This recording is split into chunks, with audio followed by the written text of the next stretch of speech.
요즘 국민의힘 윤석열 후보가 각종 여론조사에서 이른바 컨벤션 효과를 톡톡히 누리고 있는데요. 그런데 당 내부는 상황이 복잡합니다.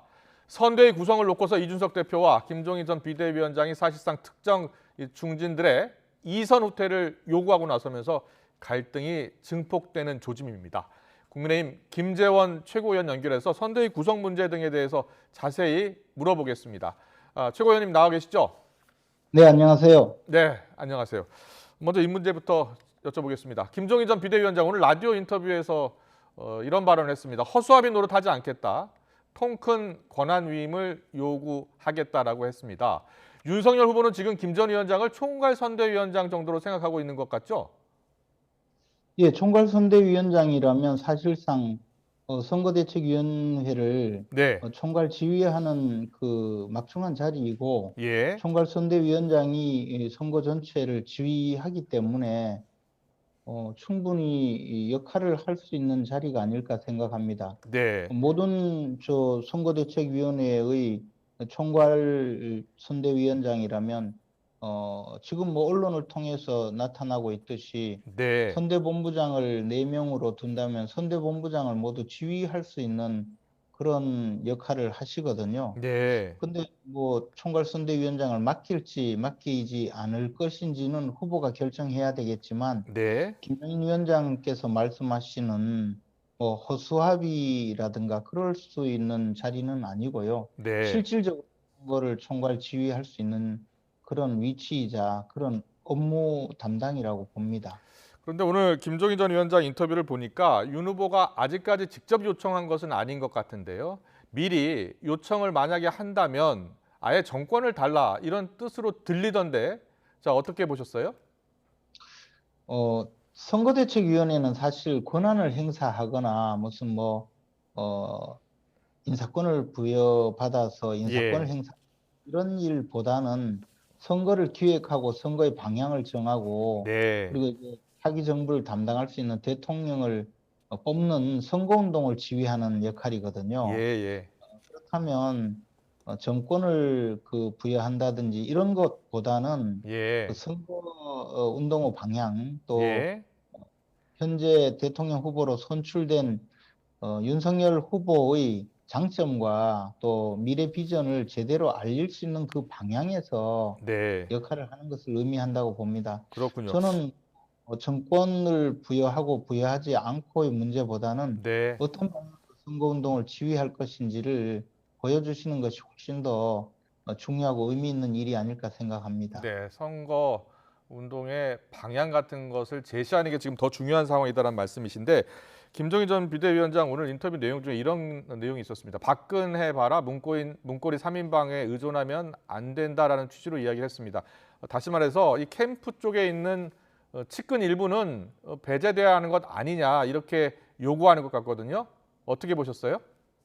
저는 사실 그 윤석열 캠프에 누가 그 어떤 정도로 역할을 하는지를 개인적으로는 잘 예, 모르는데요. 캠프에 예, 가본 적도 없고 하기 때문에. 그런데 윤석열 후보가 지금 정치 참여 선언을 하고 참여한 지가 넉 달 되었고, 예, 우리 당에 입당한 지가 3개월 되었거든요. 네, 그래서 가까이서 보좌를 했다고 하더라도 예, 얼마 되지 아, 않는 기간이기 그렇군요. 때문에 예. 그분들이 이른바 문고리 역할을 할 수 있을까? 저는 오히려 그게 아, 의문이고요. 또 네, 그런 역할을 하는 분이 있는지도 저는 조금 의문입니다. 그렇군요. 예, 정치를 시작한 지도 오래되지 않았고 입당한 지도 석 그렇습니다. 달 정도밖에 안 됐으니까 그런 측근이 있는지 잘 모르겠다라고 이야기해 주셨습니다. 예, 보통 정치인들 중에는 오래된 정치인 중에는 집사, 예, 독신, 가신 이런 분들이 있는데요. 네, 그런 이야기 들어본 적이 없지 않습니까? 그래서 예. 그런 이야기는 그렇게 걱정 안 하셔도 될 사안이 아닌가 생각합니다. 그래도 김종인 전 비대위원장이 대선을 여러 차례 치러봤고 또 본인이 지휘를 해봤기 때문에 걱정되는 부분이 있는 것 같더라고요. 이준석 대표도 파리 때 하이에나 제거해야 한다라고 공개적으로 지금 말하고 있습니다. 이런 발언들에 대해서는 어떻게 생각하세요? 그 이야기도 마찬가지인데 사실은 이제 하이에나가 누군지 파리떼가 누군지는 예, 모르겠지만 선거에 지금 한 서너 달 정도 활동을 한 윤석열 후보 주위에 네. 많은 분들이 모여서 이제 선거를 돕거나 또 앞으로 이제 대선을 도울 텐데 예, 예. 이분들의 물론 역할 조정이 필요할 수는 있습니다. 어떤 분이 뭐 역할을 제대로 못한다든지 또는 과도한 역할을 한다든지 하면 조금 조정해서 예. 새로운 역할을 부여하거나 조금 다른 일을 맡기는 것은 몰라도 누구는 뭐 마음에 안 드니까 누구는 좀 뭐 역할이 전혀 필요 없는 사람이니까 모두 다 쫓아내고 이렇게 하는 것은 선거의 기본이 야, 조금 선거의 기본에 좀 맞지 않는 것 같습니다. 왜냐하면 우리 흔히 하는 말로 자기 표라도 있는 사람들을 네. 당신 필요 없다고 선거 캠프에서 몰아내면 뭐 그런 식으로 선거 운동을 하면 사실 얻는 것보다 잃는 게 훨씬 많거든요. 저는 네. 기왕에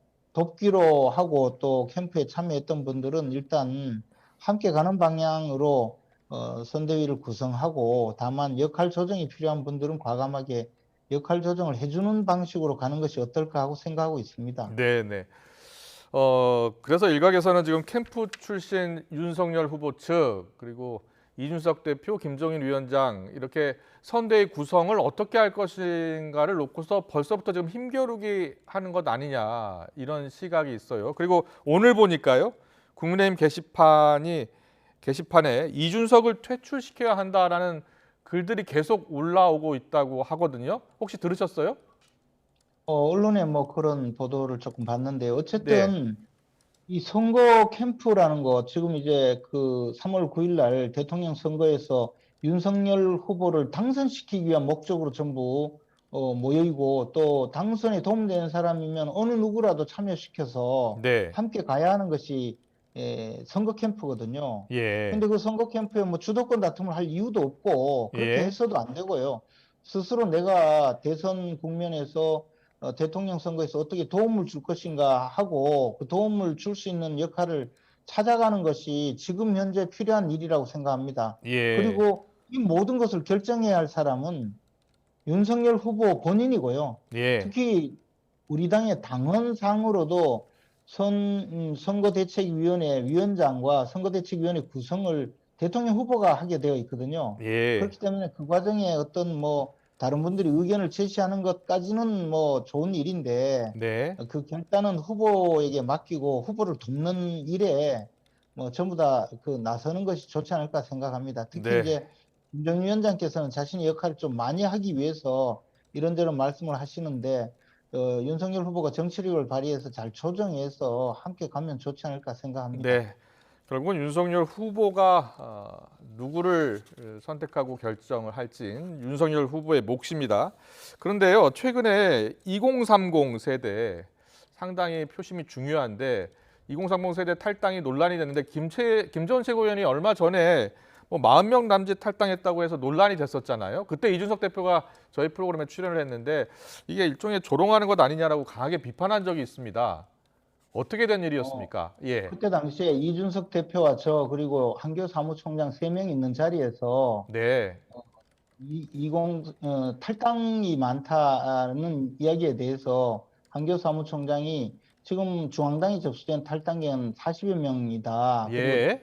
이 탈당 자체가 그렇게 이례적이지 않다고 해서 그러면 네. 그것을 공개하자라는 차원에서 이야기가 나왔고 그런 내용을 공개한 것이고 그 사실은 이준석 대표도 잘 알고 있는데 그것이 무슨 뭐 2030 세대가 탈당자가 적다 많다 이것을 제가 이야기한 것도 아니고 그것을 조롱하려는 의지도 없었고요. 네. 만약에 탈당자가 그것과 달리 시도당의 집계까지 모두 다 합치면 탈당한 2030 세대가 2100명이고 전체가 3000여 명에 이른다고 저게 귀뜸을 해줬다면 당연히 그렇게 이야기했겠죠. 그걸 뭐 예. 조롱한 적도 없고 조롱할 의사도 없고 조롱해서도 안 되고요. 또 조롱할 네. 필요도 없고. 예, 그걸 끌고 그런 이야기로 끌고 가는 것은 뭐 별로 사리에 맞지 않다고 아, 봅니다. 그렇군요. 알겠습니다. 그렇다면 김재원 최고위원께서는 2030 지금 탈당 움직임 수천 명으로 집계가 되고 있는 것 같은데요. 이것을 지금 어떻게 보고 계세요? 어떻게 이 문제를 국민의힘이 대처해야 된다고 보십니까? 뭐 당연히 우리 당에서 정말 애지중지해야 될 젊은 세대들이 탈당의 대열에 나가는 것은 예. 우리가 한 사람이라도 더 붙잡고 그분들이 생각하는 정치적 이상과 현실을 모두 다 조화롭게 만드는 것이 중요하거든요. 네.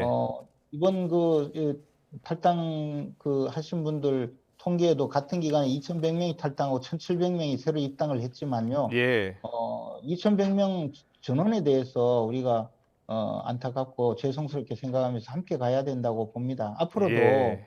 마찬가지로 탈당하시는 분들은 늘어날 수밖에 없고요, 당분간은. 예. 과거의 사례도 보면 경선이 끝나면 10%에서 20% 정도가 한 달 내에 탈당을 했거든요. 네. 이제 그렇게 되지 않도록 우리 당이 좀 더 매력적인 당으로 되도록 해야 되고요. 현재 입당하시는 분들도 굉장히 많은데 그분들도 절대로 탈당하지 않고 우리와 함께 갈 수 있도록 좋은 당을 만드는 것이 우선의 급선무라고 생각합니다. 네, 알겠습니다. 지금 마지막으로요. 선대위 구성과 관련해서 여쭤보겠습니다. 지금 선대위 구성도 삐걱거리고 있는 것 같은데 권선동 비서실장, 이양수 수석 대변인, 김병민 대변인 정도인데요. 이와 관련해서 임태희, 금태섭, 윤희숙 전 의원 등 합류가 계속 거론되고 있는데 이분들의 합류 여부가 실제로 좀 논의되고 있는 건 맞습니까?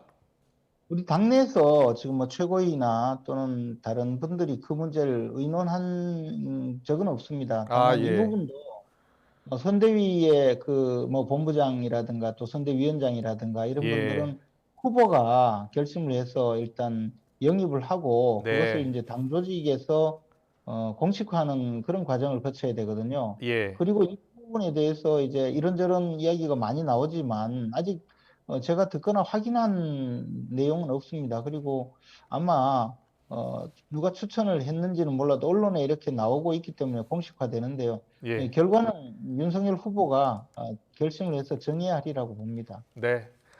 모든 선대위 구성 책임 결정 모두 윤석열 후보에게 가 있습니다. 윤석열 후보가 어떤 결정을 할지 지켜보겠습니다. 지금까지 김재원 최고위원과 함께했습니다. 잘 들었습니다.